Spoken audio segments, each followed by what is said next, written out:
Julien Alfred, let's talk about her sweeps, the 60 and the 200, breaks the collegiate record in both. We knew she was going to do it in the 60 because that's what she's done all year. Gets it all the way down to what, Gordon? 6.94, tied with Aaliyah Hobbs for number 2 all-time. The 200. In the world. In the world, all-time in history. In the 200, 22.01, which is what all-time? Number 2. Pretty impressive stuff, even by Alfred's standards. She outdid herself. She raised her game. Yeah, and she hates the 200 too. She says she does not like running it.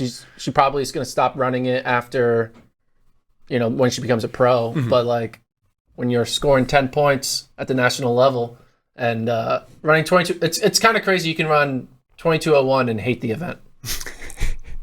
Did you think 22.01 would be possible after she ran 6.94 based on what she had run?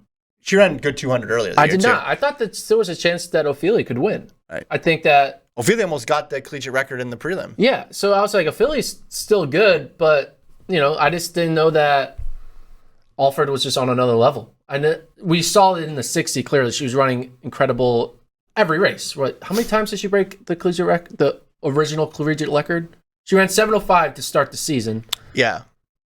Yeah, and she ran like 8 times or something like that. Well, every single time she ran 7:05 was the collegiate record before Julien Alfred got it last year. Yeah. Every time this year was 7:05 or faster. Yeah. I mean, she started at 7:05 and then ended at 6.94. She took over a 10th off of a 60. That's a lot.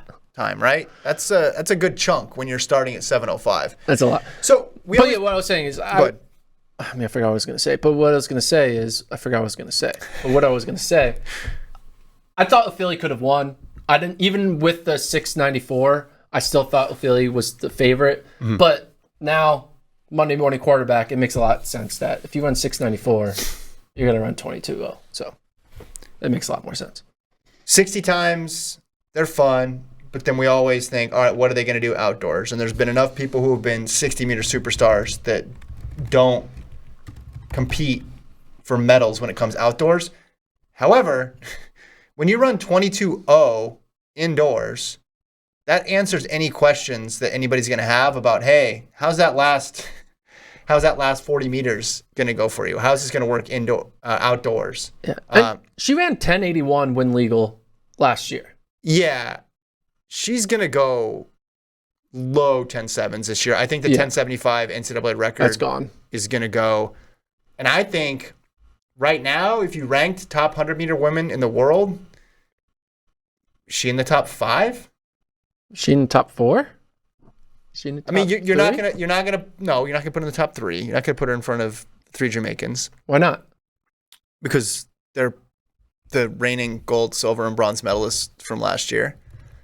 But I think she's worked her way into what did Lane Thompson-Herah run last year? The conversation for the medals. What did Lane Thompson-Herah run last year?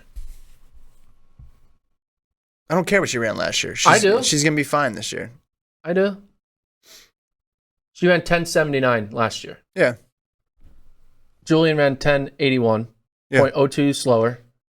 Just now coming off of a 6.94. I think you could argue age also, like. So you think there's a chance that she can medal? You think? You think Alfred can medal? Yeah. I mean, I would put her in that range of like 3 through 7, and then prior to the indoor season, I'd have thought that would be like her stock has improved so much this indoor season, and she was again already starting from a pretty high place with the 10.8s, but just the consistency of the 6.9s and then the 22.0. I mean, just incredible stuff.